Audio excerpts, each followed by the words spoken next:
Hello, and welcome to Chapter 5. This chapter will discuss the French and Indian War and the sort of lead up to the Revolution. It'll talk about how we went from actually quite fervent patriotism, British patriotism, following the French and Indian War, to all out revolution within a relatively short time, a matter of a couple of decades. And so that's the direction that we're going with this chapter. The actual revolution will be discussed in the next chapter. This is just the lead up, basically the discussion of what went wrong. All right, so the Ohio Valley is pretty much a tinderbox. You have various colonies vying for the Ohio Valley, Virginia, Pennsylvania, all of them. Both of those have claims. France also has a claim on the Ohio Valley. The Iroquois Confederation has a claim. And then you have tribes of Native Americans who already live there, who obviously already have a claim. Traders from Virginia and Pennsylvania sought to strengthen their ties amongst those tribes that already lived there. The French began building forts in the Ohio Valley in 1753, and Virginia decided to send troops to persuade the French to leave. And they were led by 21-year-old George Washington. It ended up being a giant fiasco.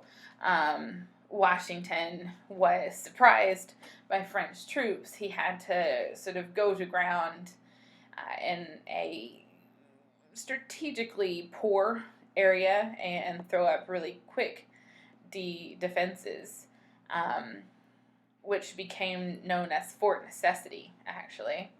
And he and his Virginians were eventually driven out by the French. British officials decided to call a meeting in order to negotiate a treaty with the Iroquois yet again, all sort of surrounding this conflict over Ohio. The Iroquois were determined to remain neutral in the Anglo-French conflict that was brewing in the area, as per their earlier treaty of 1701. Officials managed to obtain expressions of friendship, but the Iroquois remained suspicious. In 1754, the next year, a clash between French troops and English and colonial troops began a new Anglo-French war in North America. General Edward Braddock and roughly 1,000 British regulars arrived in order to seize Fort Duquesne. He didn't have a terribly high opinion of either his native allies nor the colonial soldiers who fought under him.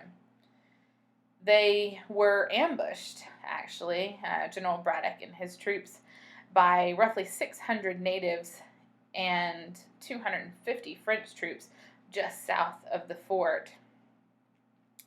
And he had, in total, roughly 2,200 troops under his command, both a combination of British regulars as well as native allies and colonial soldiers. And his much larger force was forced to retreat from the guerrilla tactics used by the French and their allies, and he lost about 900 men. So it was a pretty embarrassing start to the war for the British. And this was followed by a string of setbacks. Native tribes constantly attacked settlers in western Pennsylvania, Maryland, and Virginia, which prevented them from joining the fight, the actual offensive fight, because they were forced to constantly defend their borders. The Brits were numerically superior to the French, but they were badly disorganized. The French and their native allies managed to capture several forts and threatened central New York. War had also broken out in Europe by this time, and that too was going badly for the British. There were two developments, however, that came about which turned the tide. First of these was that the natives agreed to a treaty, and in that agreed to abandon their alliances with the French. This left Fort Duquesne relatively unguarded and allowed the Brits to capture it and other French forts in the region. You also have new leadership coming to the fore in Britain, and that was they were led by William Pitt, who became the new prime minister. He was able to basically reinvigorate British patriotism. He also sought to use colonial soldiers more effectively in the North American theater of this war and reserve British troops for the European theater, which at this point had become known as the 7 Years' War, or was known at least to us. You provide the men, he said, and Britain will pay the cost. Colonial troops rallied. French resistance ended in 1760 with the surrender of Montreal, and you see a wave of British patriotism sweeping through the colonies following that victory. There wasn't much hope for a French victory in North America after the surrender of Montreal, but the war itself still went on and continued elsewhere. France opened negotiations in 1762 with defeat inevitable, and the Treaty of Paris was officially signed in 1763. In that treaty, France gave up any land claims east of the Mississippi, including New Orleans, to the British. Spain traded Florida to Britain for the return of Cuba, and France didn't want Britain to take control over Louisiana or vice versa, and so in a secret treaty, the Treaty of Ildefonso, they gave the territory over to Spain. And that is a very quick summary of the French and Indian War. Both the French and Indian War and King George's War, if you remember from Chapter 4, produced mixed results in the colonies. Both of them helped to fuse the bonds between the British and the Anglo-Americans, but you also see some seeds of misunderstanding and suspicion planted. Like, for example, the controversy surrounding Louisbourg from King George's War. British officers regularly complained about colonial troops. They complained about their inability to fight, but also their tendency to return home, even in the middle of a campaign, if their term was up or if they weren't paid on time.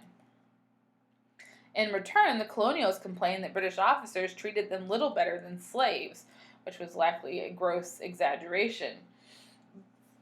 But the gist of it is that they didn't get the respect they thought they deserved. Tensions between officers and civilians also flared. Colonists were unwilling to provide food and shelter, and officers, they thought, had arrogant manners. The colonies saw quartering as an encroachment of their English liberties. Authorities saw refusal as an affront to the crown and an effort to undermine British efforts to defend the territories. Pitt's promise to reimburse the colonies for their expenses also served to anger native Britons, who saw the colonists as escaping their rightful financial burden. The colonists profited greatly from the war, whereas Britain's debt nearly doubled. The debt was assumed largely by landowners as land tax and by ordinary Britons as taxes on things like beer, tea, salt, and even bread. The colonists also felt burdened. Those that profited from the war spent the extra on British imports, which fueled a consumer revolution and boosted the British economy, but with peace, the wartime boon ended rather abruptly. The colonists were forced into debt or even bankruptcy in order to maintain their high lifestyles that they had begun. As this indebtedness grew, some Americans began to accuse the British of deliberately plotting to enslave the colonies. The ascension of George III only served to exacerbate tensions. He wanted to have a strong influence on policy, but had neither the experience nor the temperament of philosophy suited to the task, and actually served to destabilize politics and make relations even worse. The victory over the French also spurred new conflicts with the Native Americans and drove the British even further into debt, trying to fend off attacks from that quarter. The natives feared that the British would treat them like subjects instead of allies, and their fears were confirmed. Squatters moved onto native lands and would harass the occupants, and they feared occupation was intended to support rather than to deter this behavior. A Delaware prophet called Nealon reported a vision that instructed all the tribes to join together and take back their land, and he unleashed what became known as Pontiac's War. They sacked and besieged forts, but shortages of food and ammunition, as well as a smallpox epidemic, and recognition that the French would not return to lend them aid, eventually led them to make peace. It wasn't a military victory, but they did manage to gain some concessions. Following this, George III issued what became known as the Proclamation of 1763, which asserted direct control over land transactions, settlement, and trade west of the Proclamation line. This was intended to control expansion by essentially drawing a line between British colonists and their native allies. It recognized native land titles west of the line until it was ceded by a treaty. This only served to anger colonists by subordinating Western claims to imperial authority and served to block expansion, or at least it was claimed it blocked expansion, although in reality it didn't. Pontiac's War was also the reason behind the Brits leaving roughly 10,000 soldiers in former French forts in order to enforce that proclamation line. This cost was well beyond the British peacetime budget, and they thought that it would be reasonable that the colonies should help to underwrite the expense, since the soldiers were there for essentially the benefit of the colonists.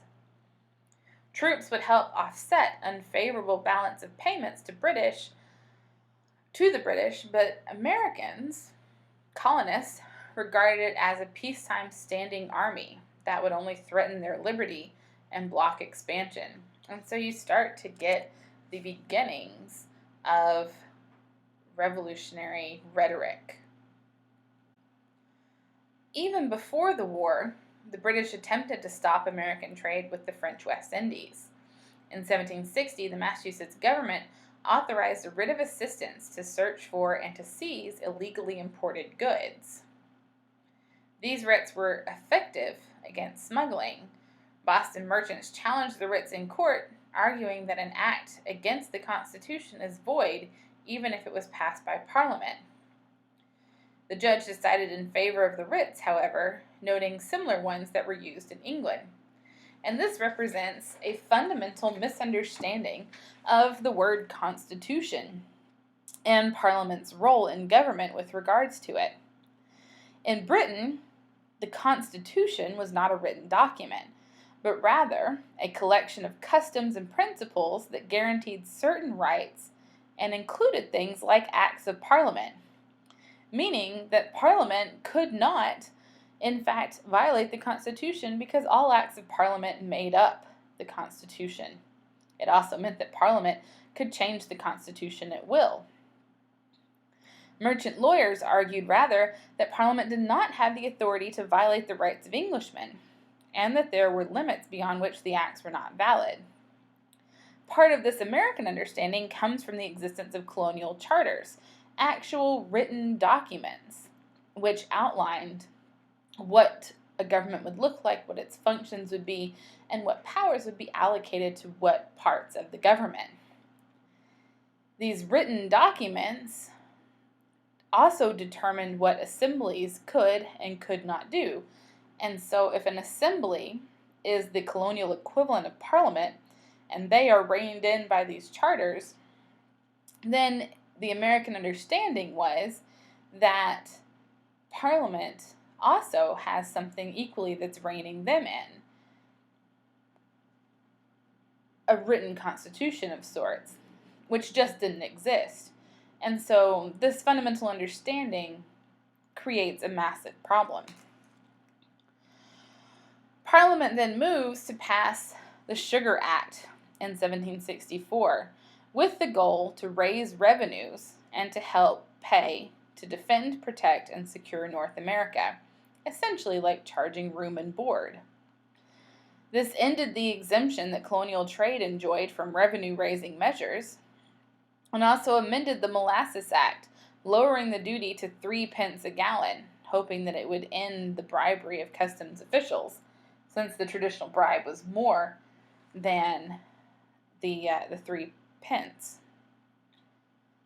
It also disregarded any protections for a fair trial for prosecuting smuggling. You still needed a probable cause, but in this case, the defendant was considered guilty and until proven innocent. That is, however, not an entirely foreign concept in British law at this period in time. The cases were also heard in vice admiralty courts instead of colonial courts, and this meant that there were no juries. It also meant that judges had a financial incentive to find defendants guilty because they would receive 5% of the confiscated cargo. This act was vigorously enforced, and rather than pay the lower taxes, Americans just continued smuggling. After the duty was lowered to a penny, which was even less than the traditional bribe, the law was then only able to raise about 30,000 pounds annually, which was well below what they needed in order to pay the debt. The act affected mainly Massachusetts, Pennsylvania, and New York as the colonies with the greatest commercial interests, and so the other colonies didn't particularly care to resist it. It was mainly an irritant, but it did raise some suspicions about the direction of imperial policies. However, it did not succeed in uniting the colonies in a single force against the British. So, revenue from the Sugar Act was not enough, as it turned out, to adequately deal with the national debt, which was on the rise. The average Briton was paying about 26 shillings annually, whereas colonists were only paying between 0.5 or 1.5 shillings per person. And the Prime Minister thought that the colonists should make a larger contribution, especially since a lot of the debt was going to protect the colonies. And so the Stamp Act was passed in 1765. This act obliged colonists to use special stamped paper for various paper goods, and violators could face prosecution in vice admiralty courts instead of regular courts of justice with a jury of their peers. The projected revenues of the Stamp Act would offset about 12 to 20% of the North American expenses being incurred by the British government. This act was unlike previous things, which were sort of duties on imported goods. This was an internal tax levied directly against property or goods and services within the colonies, and by extension also affected most people rather than just certain people in certain colonies. It seemed a relatively small price to pay for the benefits of empire as far as most Britons were concerned, especially as there had been a similar tax in England since about 1695. However, there were some in Britain, including William Pitt, who still objected, as the colonists had never been subject to such revenue bills and were already taxed through their own assemblies. The Prime Minister and his followers saw colonists as being virtually represented in Parliament, even though they had never directly elected a member of Parliament. He argued that they were not exempt because they had elected assemblies. Assemblies were, in effect, like local governments in England, which did not nullify the authority of Parliament. However, the colonists believed that their assemblies had the same legislative authority, equal to that of the House of Commons in Parliament. And so there was a fundamental misunderstanding of just where the power of government lay. The colonists thought that the act forced them to surrender any meaningful claim to rights of self-government. They accepted virtual representation for England and even for Scotland, but they denied that it extended so far as to include them, which is an interesting step when you think about it. What makes Scotland any different from the American colonies? The colonies argued that self-governance similar to that enjoyed by Ireland was what could be found in their locale. Ireland had its own parliament, which was solely responsible for taxing in Ireland. The colonists envisioned a sort of loose federation where legislatures had considerable autonomy rather than a single nation that was beholden to the single government in London, and saw the Stamp Act as a demonstration of indifference to colonial interests and a shallowness, or the shallowness, rather, of virtual representation. One young lawyer, Patrick Henry, urged the Virginia House of Burgesses to adopt 7 resolutions which denied the right to tax the colonies. They agreed to pass the mildest 4 of these, and by the end of the year, 7 other assemblies had passed similar resolutions. These were all grounded in constitutional arguments, and resonated especially in Boston, where the Loyal 9 group gathered to fight the Stamp Act. They hoped to pressure stamp distributors into resigning, and Boston was especially ripe for resistance because economic hardship had been ravaging the city for quite some time. They aimed traditional forms of protest directly and forcefully at imperial officials, and bitterness unleashed spontaneous as well as contagious violence as crowds demolished the homes of officials. Groups similar to this Loyal 9 began to form all over the colonies and became collectively known as the Sons of Liberty. Leaders eventually sought to prevent these violent outbreaks as they noticed the crowds were abandoning the customary deference to social superiors, and they feared that the development would expand to include all elites, not just those who were attempting to tax them. And so they focused their demonstrations, the leaders of the group rather, focused their demonstrations primarily on property, and usually left some avenue of escape for the people, and also forbade the protesters from carrying any kind of weapons, so as to keep the violence to a necessary minimum. In October of 1765, representatives formed the Stamp Act Congress. And that group articulated that Parliament lacked the authority to levy taxes outside of Britain or to deny a trial by jury. In 1765, most distributors had resigned or fled, and without the paper, officers were refusing to perform their duties. Legislators then compelled them by withholding pay, and by December, everything was functioning again as it was before. To force a repeal of the act, New York merchants agreed to boycott all British goods, and businessmen in other colonies soon followed suit. As they imported a lot, this proved a huge threat to the English economy, and English businessmen began pressuring Parliament in turn to repeal the act as well. By 1766, support for the appeal was growing, mostly out of practicality at this point, and by March, the Stamp Act was revoked, but a new act was passed in conjunction with the repeal, and this was known as the Declaratory Act, which affirmed Parliament had the power to tax the colonies. There was a bit of a misunderstanding with regards to what this act actually meant. The Americans saw it as nothing more than a symbolic gesture, as a face-saving measure, and not anything that actually ought to be taken seriously. The Commons, however, intended it to be interpreted literally, that the colonies would not be exempt from taxation.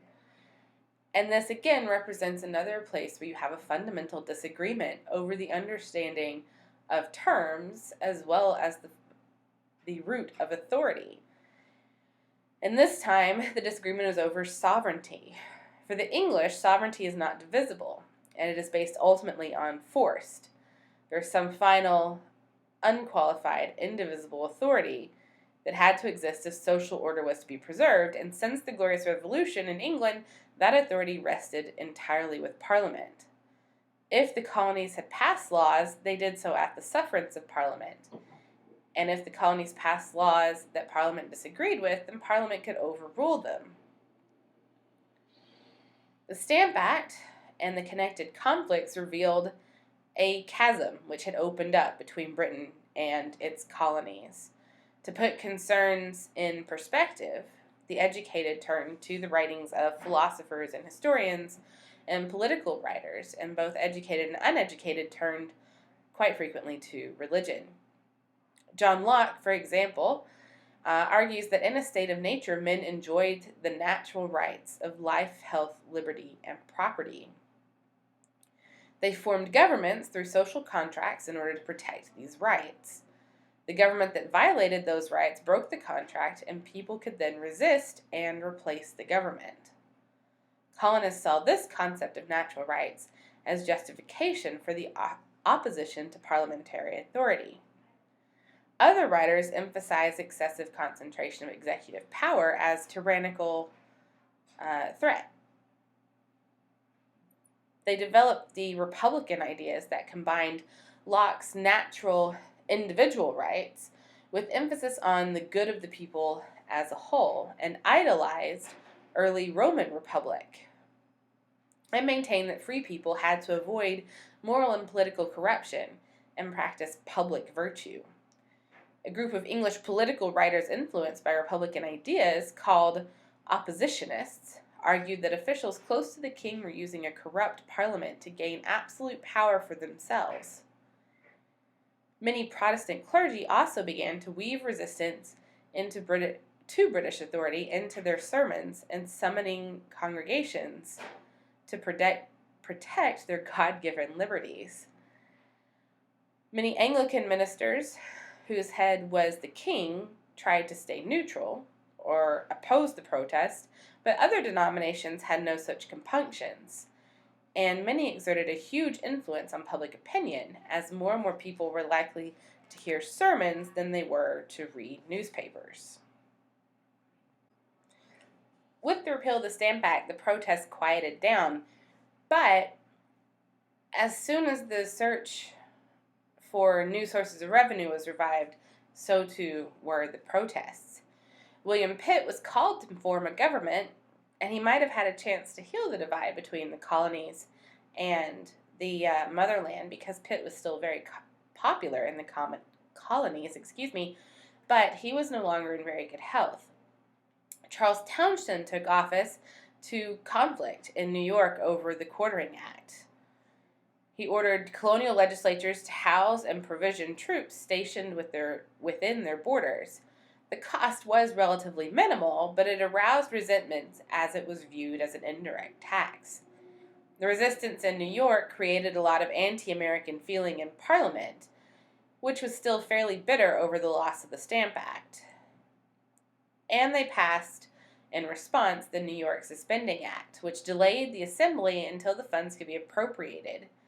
But the assembly complied before the act actually became law. Townshend then tried to expand efforts to subordinate the colonies and raise revenues, and sought to exploit a loophole in arguments against the Stamp Act. Didn't like a direct tax, but he reasoned that the colonists didn't say anything about taxing imports. And so, going along with that idea, he passed what became known as the Townshend Acts in 1767. And this taxed various imports like glass, paint, paper, lead, and tea. His idea differed somewhat from the American idea of regulating trade through taxation. You could only levy taxes against foreign goods in order to make them prohibitively expensive, or a tariff on foreign goods. The Townshend duties did not price goods out of the market, and it was clearly intended as just a way to collect money. And so, in this vein, it was seen as being no better than the Stamp Act before it. Out of all the things that were taxed, only tea had the ability to make any real revenue, but only if it was affordable, and eliminated so many import fees that the deficit actually worsened rather than improving. Opposition to the Townshend duties began with the publications by John Dickerson and caught on very quickly. In 1768, the Massachusetts Assembly condemned the duties and commissioned Sam Adams to draft a circular which condemned taxation without representation, but still acknowledged Parliament as the supreme legislative power. This was not illegal. The colonists needed an effective means of pressuring Parliament and saw non-importation as the most promising method. The Sons of Liberty began to reform, and the tactic slowly spread, but success depended on the compliance of merchants. The boycott did dent British imports and mobilized renewed resistance. A new prime minister favored eliminating the duties in order to prevent the boycott from widening, and insisted on retaining only the tea tax, and Parliament agreed to this. The repeal, however, produced a dilemma. Should the colonists carry on for a total victory, meaning all the duties repealed, or allow a partial victory, and put up with the duty on tea? Non-importation eventually fell apart, but voluntary agreement not to drink British tea did limit revenues. Townshend also urged Parliament to authorize paying salaries of royal officials from revenues taken and take away the Assembly's ability to do it themselves, essentially taking away their influence over government officials, royal officials rather. He thought to increase revenues through stricter enforcement of customs laws, and in 1767 established the American Board of Customs Commissioners. A law raised the number of port officials, funded a coast guard, and provided money for secret informers. And it was the use of these informers that provoked retaliation. They viewed the commissioners as customs racketeers, which were basically legal pirates. They were the most detested in Boston, where they railed against them there, and mobs began assaulting customs agents fairly regularly, and later drove out all of the revenue inspectors. Officials dropped the charges that incited the mob, but refused to give quarter, and dispatched 4,000 troops to Boston in order to deal with the mobs that were gathering there on a regular basis. Wealthy Britons blamed the colonies for their high taxes, but the commoners in Britain found common cause with the Americans. One member of Parliament, John Wilkes, led a group who opposed the domestic and foreign policies of George III. He was arrested several times, which sparked protests and had Bostonians hailing him as a hero. This movement provided very powerful reinforcement for the colonists' challenges to the authority of Parliament and to the British government, and you can see John Wilkes caricatured on this slide as well. The boycotts provided a very unique opportunity for white women, especially, to join in the resistance. The Daughters of Liberty also played an increasingly prominent role. During the Stamp Act crisis, they attended political rallies and influenced family and friends through discussion and correspondence. In order to protest the continued duty on tea, more than 300 women denounced its consumption, which was even more effective than non-importation. Non-consumption spread to other goods, and women played a major role as they did most of the household purchasing. Organizing spinning bees so as to make homemade fabrics and imbued spinning with a political virtue also served to contribute to the kind of patriotic cause. Female participation also displayed the depth of the colonial protests. So in the fall of 1768, the British, as I mentioned earlier, sent 4,000 troops to Boston. And the citizens saw this as placing a standing army in the city, which was a threat to their liberty. Soldiers and civilians traded insults fairly regularly, and one of the main problems was that enlisted men were usually able to find employment in their off hours and work for relatively low wages just to sort of supplement what they were getting from the army. This made the unemployed citizens of Boston very angry because the unemployment rate in Boston was extremely high. These soldiers are working for less pay than what normal Bostonians would have accepted, and they saw them as sort of cheating them out of jobs. On the 22nd of February in 1770, a customs informer shot into a picketing crowd outside the home of a customs-paying merchant and killed an 11-year-old boy. The army had absolutely no part in this attack, but they became a target anyway for the frustration and rage that was just sort of growing. After the funeral for the boy, a crowd confronted a group of troops that were guarding the customs office. An officer attempted to disperse the crowd, but the crowd was becoming unruly. They were throwing objects, as I mentioned before, snowballs that might just happen to be wrapped around rocks, and taunting the soldiers to fire at them. One private eventually did fire, and the resulting volley hit 11 people, 5 of whom died from their injuries. The so-called Boston Massacre marked a high point. Soldiers were isolated to a fortified island in the harbor, and the governor promised to try the soldiers that fired. John Adams volunteered to represent the soldiers and argued that the soldiers were provoked. All but 2 of the soldiers were acquitted, and the ones that were convicted got a branding on their thumbs. The shooting of unarmed civilians and the light punishment led many Americans to believe that the British government was determined to suppress them with naked force. In the fall of 72, the Prime Minister, North, prepared to implement Townshend's plan to pay government salaries with customs revenue. The colonists saw that as a threat to representative government. The response came from Sam Adams, who asked the Massachusetts community to appoint a committee responsible for exchanging information and coordinating colonial action, and these became known as the Committees of Correspondence. Resistance leaders' first attempt to cooperate over a wide area is represented by these committees. They sent out information to the local communities in order to be discussed at town meetings, and they gave people many more avenues of direct action.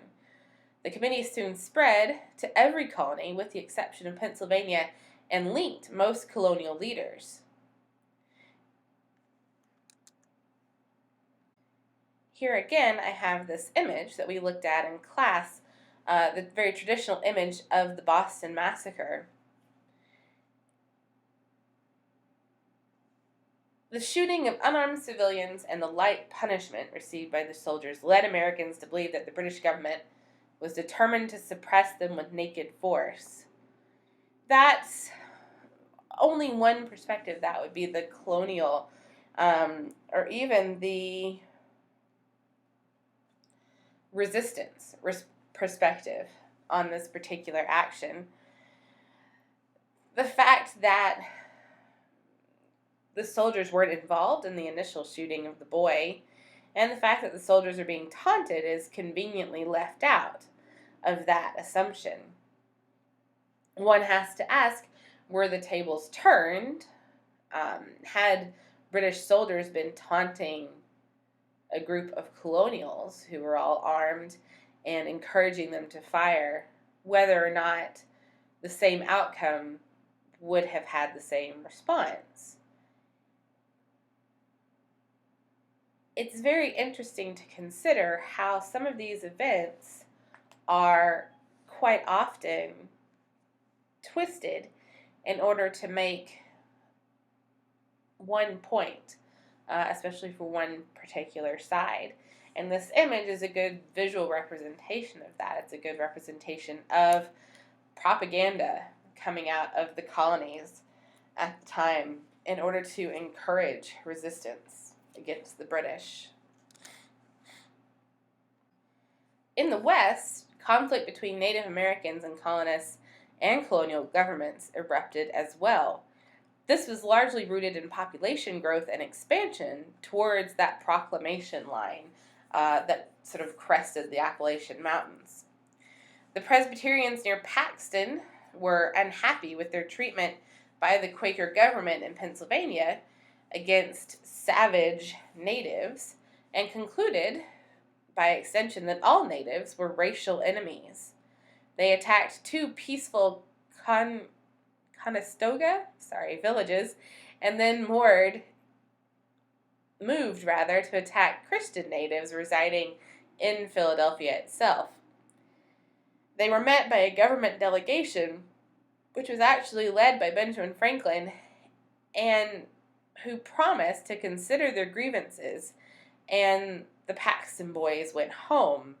But many sympathized with their plight. Land pressure and a lack of funds made it impossible for the British to really, truly enforce the proclamation line.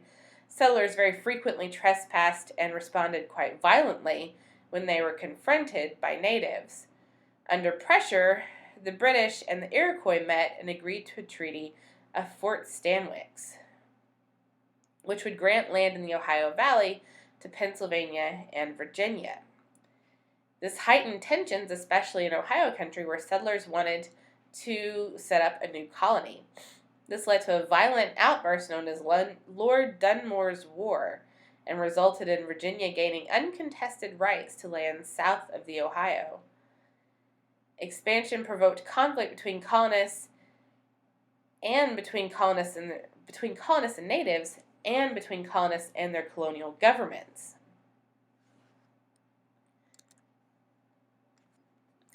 Meanwhile, colonial smuggling and non-consumption was taking a heavy toll on the British East India Company.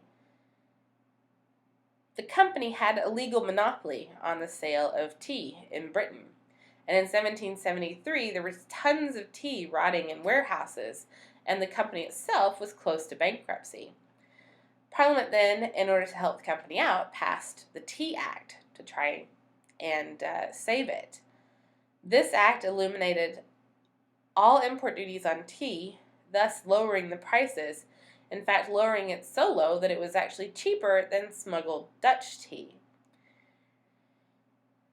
The thought was that economic self-interest would encourage Americans to buy the British tea because the price was now so low, but this only served to alarm Americans further, because they feared that it might raise revenues that could then be used to pay the governors and then threaten to corrupt them into accepting parliamentary taxation in order to gain one frivolous luxury, which was the tea. The committees of correspondence decided that they would try and stop the tea from landing, and this worked in most places, but it failed in Boston, and the main reason for that was that the governor had a vested interest in seeing the tea land and the customs collected, meaning that he would personally profit from it. In response to this, a group of young men, only thinly disguised as Native Americans, and followed by a crowd, went to the harbor and boarded the boats and chucked the tea overboard.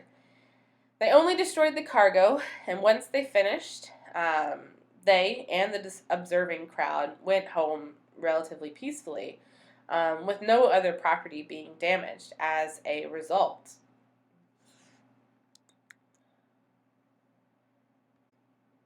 After the Boston Tea Party, the movement in government to punish Boston began to gain support. The Coercive Acts, as they were called in Britain, or the Intolerable Acts, as they were known in the colonies, were enacted to do just that, to punish Boston. The first of these was the Boston Port Bill, which closed Boston Harbor until the ruined tea was paid for. The Massachusetts Government Act revoked the charter of Massachusetts and restructured the government with more positions filled by appointment rather than election. The Administration of Justice Act charged that anyone who was charged with murder while enforcing royal authority would be tried in England instead of in the colony. The Quartering Act went beyond the original, this one allowing the government to appropriate any empty private building for housing troops. And the Quebec Act, which, while not actually a part of the Coercive Acts, news of it arrived at the same time as the Coercive Acts in America, and so it's quite often lumped together with them. This was designed to cement the loyalty among conquered French-Canadian Catholics in Quebec by allowing them to retain their Catholicism as the established religion, and gave the government sweeping powers which allowed the use of French law and gave them land claims down into the Ohio River Valley and over even to the Mississippi River. The Intolerable Acts convinced Americans that the British were planning to abolish the traditional English liberties, and pamphlets were printed that only served to feed these fears. However, Parliament's only intent in these acts was to punish Massachusetts, and Boston in particular. Instead, however, it pushed the colonies to the brink of rebellion.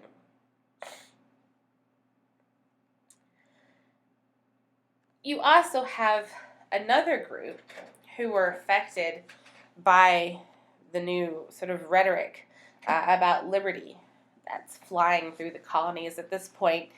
African Americans were deeply alienated within society generally and responded to the crisis itself with calls for their own liberty as well as equality. In January of 1766, a group inspired by the Stamp Act protests marched through Charlestown shouting liberty. These people were not hailed as patriotic heroes, however, they were arrested for inciting rebellion. Afterward, unrest among slaves kept pace with the white rebellion. One slave, James Somerset, managed to successfully sue for his freedom in England, and while the decision had no force in the colonies, it inspired several American slaves to pursue the same goal. 3 friends of Somerset petitioned the Massachusetts legislature to extend the decision to the colony. Slaves in Virginia and Maryland also sought to run away and board ships to England where they could sue for their freedom. Many saw the arrival of troops as means to their own liberation. Concern over the possibility of a slave revolt was also very high, and in November of 1775, the Virginia Governor Lord Dunmore offered freedom to any slave who would enlist under the cause of restoring royal authority. This became known as Lord Dunmore's Proclamation. Roughly 1,000 slaves joined him and created an association between British forces and slave liberation in the mind of both blacks and whites in the colonies. In response to everything, to the Intolerable Acts, to everything that happened before, the Committees of Correspondence, all of that, it was decided that the colonies would send delegates to a Continental Congress to be held in Philadelphia. They assembled there to find a way to defend the colonies' rights.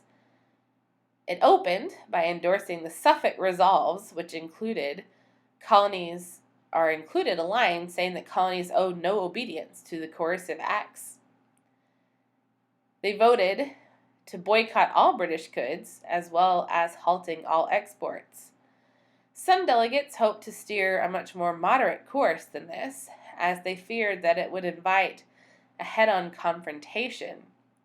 And many imposed the non-importation measure and tried to push for a plan of an American legislature that would share authority with Parliament, kind of like you have a Scottish Parliament today, for example. The delegates summarized their principles in a petition to the king, which was important because by going over the heads of Parliament and directly to the king, the delegates were imploring George III to end the crisis himself by dismissing the ministers who were responsible for the coercive acts, basically implying that it's not us who are the problem, it is your ministers who have taken advantage of you and are enacting these laws without your consent, arguably. The divisions in the Continental Congress also mirrored those divisions that you can see throughout the colonies themselves. Resistance leaders coerced colonists who refused to support them. Activists in several colonies prepared for the worst by collecting arms and organizing volunteer militias. On the 19th of April, 1775, General Gage sent troops to seize one of these stockpiles at Concord, just outside of Boston. Couriers rode out in order to warn of troop movements, and by morning the militia had gathered at Lexington, which was in between Boston and Concord. After a small skirmish, the British pressed on to Concord, where they found very few munitions because they had been relocated, but they did find a growing mass of militia. They exchanged fire at the town, and the militia harassed the British troops all the way back to Boston, a distance of 16 miles. The Second Continental Congress was called 3 weeks later, but most of the delegates still opposed independence and agreed to send a loyal message known as the Olive Branch Petition to George III. In this petition, they demanded a ceasefire in Boston, a repeal of the coercive acts, negotiations to establish the guarantees of American rights, and while petitioning for peace, they also passed measures that could only be seen as rebellious, including voting to create a Continental Army. The petition managed to reach London at about the same time as the news of the formation of an army and a battle fought just outside of Boston. The British had lost a lot of casualties in that battle, and they wanted retaliation. And very soon, instead of obliging the colonists' requests as per the petition, the colonies were declared in open rebellion. Despite all of this, many Americans still clung to the hope of reconciliation with the government in London. Most comforted themselves with the thought that it was Parliament and its ministers, rather than the king, that was forcing these measures on them, but were forced to either submit or acknowledge independence when George III declared them to be in open rebellion. Thomas Paine's common sense served to break the last barrier, which was a sort of sentimental attachment to the king. In his pamphlet, he asserted that monarchy was rooted in superstition, that it was dangerous to liberty, and that the king was a royal brute. America had no need for economic connection to Britain, he argued, and linked independence almost on par with a kind of religious crusade. It was not only a new nation, but a new kind of nation founded on republican principles and unburdened by oppressive beliefs. These ideas were very popular and managed to dissolve any lingering allegiances to George III. As Americans were absorbing these ideas, the military conflict was escalating and making reconciliation less and less likely. Troops from Vermont and Virginia managed to conquer Fort Ticonderoga and Crown Point. Guns moved from Ticonderoga to Boston and managed to force the British out of that area. They regrouped in Nova Scotia, and the British planned an assault on New York, hoping to drive a wedge between New England and the other colonies, and Washington very quickly moved to counter them there. These and other actions served to reinforce the drift towards all-out war, and by spring, Thomas Paine's pamphlet and the growing realities of war stimulated dozens of local gatherings passing resolutions in favor of independence. Colonies began independently declaring independence, and eventually Virginia instructed its delegates to the Continental Congress to propose independence for all the colonies. The resolution was formally adopted on July 2nd, officially creating the United States of America. The task of drafting a statement justifying this move fell to a committee of 5, and the Declaration of Independence was its result. This document never mentions Parliament by name because arguments had moved on from squabbles over legislative representation to an altogether separate America. It lists 27 injuries and usurpations by the King of England, elevated disputes over English freedoms to a struggle of universal dimensions. The English violated its contract, its social contract, and as a result, that government can be replaced. It is addressed to Americans as much as to the British, and as some Americans were still uneasy over the prospect of independence from Britain.